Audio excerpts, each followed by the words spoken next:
The rain had been falling since dawn, the kind that wasn't loud or heavy but steady, relentless enough to soak the world in gray. Miles of highway stretched ahead, glistening under the weight of passing trucks and headlights slicing through the mist. A lone biker rode through that rain. The hum of the engine was his only company, the vibration beneath him the rhythm of a life spent running from memories he couldn't fix. His name was Luke. To most people, he was just another man on a Harley, leather jacket, quiet eyes, and a face that carried more years of sorrow than his age should allow. He wasn't headed anywhere. He never was. The road was his home, his escape, and his punishment. The storm thickened as he approached a curve in the highway, the sky bruising darker. That's when he saw it, a small sedan pulled to the side, hazard lights blinking faintly through the fog. The hood was up. Steam curled into the rain. He slowed instinctively. A woman stood beside the car, soaked through, one arm shielding a little boy clutching a stuffed bear. Her phone was in her hand, but from the defeated look on her face, it was clear no signal, no help. Just two strangers in the middle of nowhere. Luke passed them at first. Habit. Keep moving. Don't get involved. That's what he always told himself. But then he caught a glimpse of the boy's face, pale, scared, shivering, and something in his chest twisted sharply. He braked hard. The tires skidded slightly on the wet road before coming to a stop. The roar of his bike faded into the sound of the rain. He turned back. The woman tensed when she saw him walking toward her, a stranger in black leather, helmet in hand, tattoos running up his forearms, water dripping from his jacket. The kind of man mothers usually warn their kids to stay away from. But Luke's voice, when he spoke, wasn't threatening. It was calm, steady, with the quiet tone of someone who had once known how to care. He asked if she needed help. She nodded slowly, still clutching the boy close. Her car had died an hour ago, she said. Her phone couldn't find a signal. The nearest town was 20 miles behind them. She didn't know what else to do. Luke glanced under the hood. He wasn't a mechanic, but years on the road had taught him a few things. A snapped belt, dead battery, maybe both. He couldn't fix it here. He told her about a diner 5 miles up, where the owner sometimes helped travelers. She looked at her son, then at the rain, then at Luke. She didn't know if she could trust him. He could see it in her eyes, fear mixed with exhaustion. He told her to take his jacket for the boy. She hesitated, then slowly wrapped it around the child. It hung oversized on his small frame, but it was warm. The boy smiled faintly. That was all the answer Luke needed. They walked together to his bike. Luke handed the woman his spare helmet and motioned for her to climb on behind him, holding her son between them. The rain stung against his face as they rode, but for the first time in years, Luke didn't feel the emptiness he'd carried on the road. There was warmth behind him, the small weight of a child, the steady breath of a mother holding on not just for herself, but for someone else. They reached the diner, a rundown place with flickering neon that read Eddie's Road Stop. Luke parked and led them inside. The bell above the door jingled weakly. The warmth of the place hit them instantly, coffee brewing, the smell of bacon grease, a country song humming softly from an old jukebox. The woman thanked him softly. She said her name was Emily, and her son's name was Noah. She was on her way to her sister's house, trying to start over after leaving behind a broken home. Luke just nodded. He didn't tell her that he was also running from a past that had long burned down, from faces he couldn't forget. He sat across from her while she ordered a hot meal for Noah. The boy grinned shyly at him between bites of pancakes, still wrapped in the leather jacket that looked like it weighed more than he did. For a moment, Luke almost smiled. Almost. Eddie, the old man behind the counter, knew Luke, not well, but enough. He raised an eyebrow when he saw him sitting with a woman and a kid. Luke just shrugged, and the old man smirked knowingly. When the food came, Luke barely touched his coffee. He watched Emily and Noah instead, the small, ordinary peace between them, the kind of quiet love that reminded him of what he'd lost. After a while, he excused himself and stepped outside. The rain had softened to a drizzle. He leaned against his bike, staring at the horizon. The road stretched endlessly again, calling him. He didn't belong here. He never did. But when the door creaked open behind him, and he heard Emily's voice, gentle, grateful, something inside him resisted the urge to leave. She thanked him for stopping, for caring when no one else had. He said it was nothing, but his tone betrayed him. Noah ran out too, holding a paper napkin folded clumsily in his hands. He handed it to Luke. Inside was a small drawing in crayon. 3 stick figures, one with a big bike, one small with a bear, one with long hair. Above it, a crooked sun. Luke looked at it for a long moment. The boy grinned up at him. The woman smiled softly. "He thinks you're a hero," she said. Luke shook his head, eyes fixed on the drawing. "Heroes don't ride alone," he muttered under his breath. For a few seconds, none of them spoke. The only sound was the low rumble of passing cars and the hiss of rain against asphalt. Then, Emily asked where he was headed. He looked out at the road again. "Nowhere in particular." Her voice was quiet. "Maybe that's where we're going too." He glanced at her then really looked. She wasn't the fragile figure he first saw in the storm. There was strength in her now. Tired strength, but real. For a brief second, their eyes met, and something shifted between them, not spoken, not planned, just felt. Eddie opened the door and called out that he'd managed to get a tow truck on the radio, but it'd take an hour or 2. Emily sighed in relief. Luke nodded, pushing himself off the bike. When they went back inside, Noah had fallen asleep in the booth, the jacket still wrapped around him like a shield. Luke watched the boy's small hand resting against his mother's. Something in that sight ached deep in his chest. He didn't know what to call it, maybe longing, maybe memory.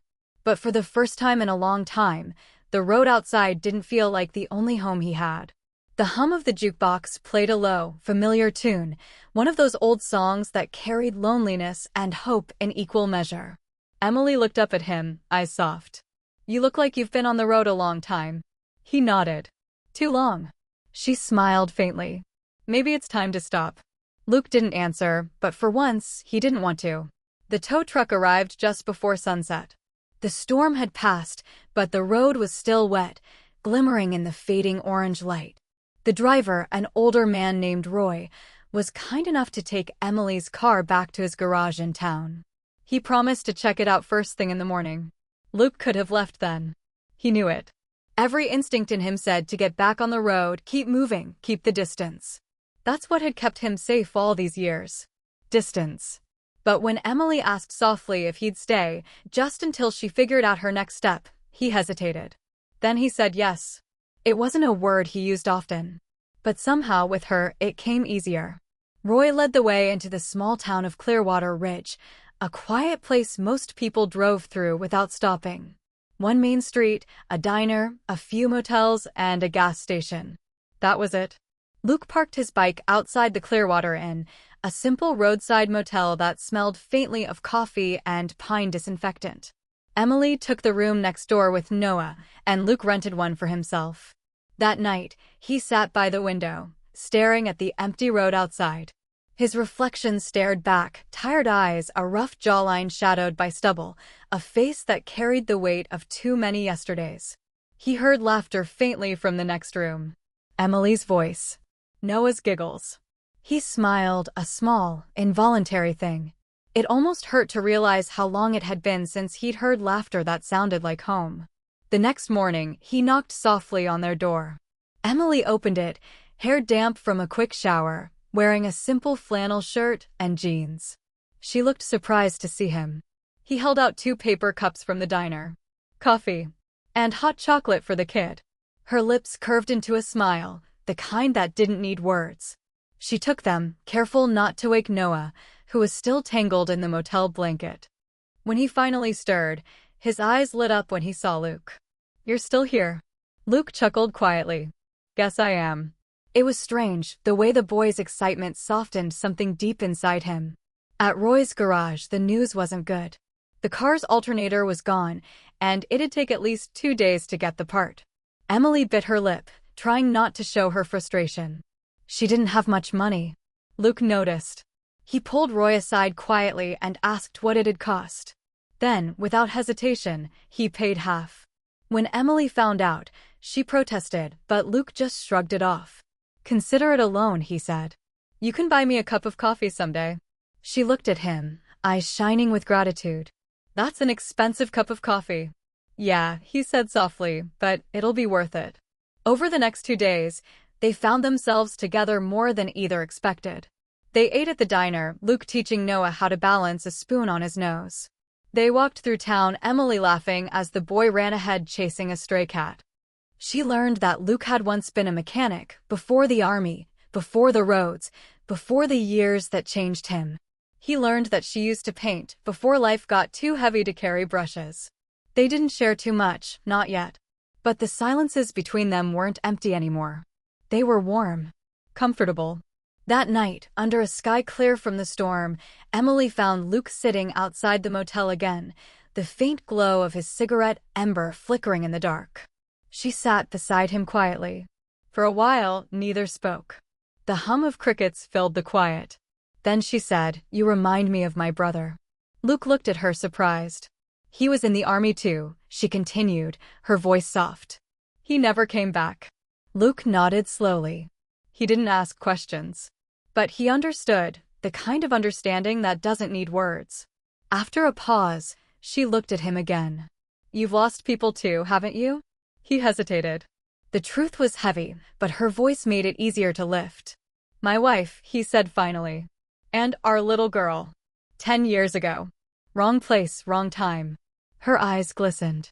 "I'm sorry." He shook his head. "It's just the road now. Easier not to stop." She studied him for a long moment, then said softly, "Maybe stopping's the bravest thing you can do." He didn't reply. But when she smiled at him in the quiet, he realized she might be right. The next morning, Roy called to say the car would be ready by afternoon. Noah was thrilled. Emily tried to look relieved. But when Luke came by to help them pack, there was something heavy in her eyes, something that looked like goodbye. They stood by the car in silence. Emily broke it first. "I don't know how to thank you." "You already did," he said. She smiled faintly. "I don't even know where to send that coffee." He gave a half shrug. "Maybe I'll find it on the road." Then Noah came running up and threw his small arms around Luke's waist. "I don't want you to go," he said. Luke froze for a moment, then gently placed a hand on the boy's shoulder. "You be good to your mom, okay?" Noah nodded, eyes wide and serious. When they finally drove away, Luke stood by his bike, watching the car disappear into the horizon. The road stretched ahead again, empty, silent. He told himself it was fine. This was who he was. A man who didn't stay. But that night, when the rain returned, he found himself looking at the crayon drawing still folded in his pocket. 3 figures under a crooked sun. He didn't ride the next morning. Or the one after that. 3 days later, he was still in Clearwater Ridge. He didn't know why until the sound of a familiar car engine caught his attention near the gas station. Emily. She looked startled to see him, and then relieved. Her car was back, but she explained that her sister's place hadn't worked out. Too crowded, too cold. She didn't know where else to go. Luke didn't hesitate this time. "There's work here. Roy could use an extra hand." She blinked. "And you?" He looked at her, a slow, quiet smile forming. "Maybe I'll stick around. Just for a bit." Weeks passed. Then months. Luke started working with Roy, fixing engines, replacing tires, tuning old trucks. The grease and the smell of oil brought back a part of him he thought he'd buried. Emily found a job at the diner, painting again in the evenings. Noah started school, always waiting by the garage after class, sitting on a tire stack watching Luke work like it was the most interesting thing in the world. Life became something simple, ordinary. And somehow, that felt extraordinary. Luke had spent years believing he didn't deserve another chance. But here, in this small town, he'd found one quietly, gently, without realizing it. One evening, Emily brought dinner to the garage, sandwiches, coffee, laughter. Roy had long gone home, the sun dipping below the ridge. She leaned against the open door, watching Luke wipe his hands. "You're good with him," she said, meaning Noah. Luke smiled faintly. "He's a good kid. You'd make a great father." He froze, the words landing deep. For a moment, he didn't know what to say. Emily realized what she'd said and looked away, embarrassed. I didn't mean." Luke stepped closer, his voice quiet. It's okay. She met his eyes then, and what she saw there wasn't the man she met on the stormy road. It was someone softer, steadier. Someone healing. In the dim garage light, the space between them felt electric. But it wasn't lust, it was something deeper. A quiet knowing. He reached up, brushing a strand of hair from her face. You ever think about starting over? He asked. She smiled gently. I already did. And before either could say more, Noah's voice broke the silence, calling them from the doorway, grinning wide, holding a small wooden toy bike Luke had made him. They both laughed, the moment broken, but not lost. That winter, Clearwater Ridge was blanketed in snow. The garage stayed busy, and the diner filled with travelers seeking warmth. Emily painted a mural on the diner's back wall, a wide-open road, endless and bright. Luke helped her hang the last piece. When she stepped back to look at it, she whispered, You gave me this, you know. He frowned softly. What? Hope. He didn't know how to answer. So he just reached for her hand, and she didn't pull away. Outside, Noah was building a snowman, 2 lopsided eyes, a stick for a mouth, and Luke's old bandana tied around its neck. They stood there watching him, the quiet between them full of everything words couldn't hold. Luke finally said, I used to think the road was my only home. And now? She asked. He looked at her, then at the boy laughing in the snow. Now I think I just hadn't found it yet. Months later, a new spring morning dawned. The 3 of them stood outside the diner, Luke in a clean shirt, Emily holding a cup of coffee, Noah beside them in a small leather jacket that matched Luke's. Roy teased him from across the street. You settled down, son? Luke smiled, glancing at Emily. Maybe the road brought me where I was supposed to stop. Emily nudged him with a smirk. So, about that cup of coffee I owe you? He grinned. Guess you've been paying it back every day. She laughed, the kind of laugh that stays in your memory like sunlight through clouds. Luke looked down at Noah, who was tugging at his sleeve. Can we go for a ride today? Luke crouched, ruffling his hair. Only if your mom says yes. Emily crossed her arms, pretending to think. Then she smiled. Just don't go too fast. As Luke started the bike, Noah climbed in front of him, eyes bright, laughter echoing. Emily watched from behind, her hand resting over her heart. The wind carried the sound of the engine into the horizon, but this time, Luke wasn't running away. He was finally heading home.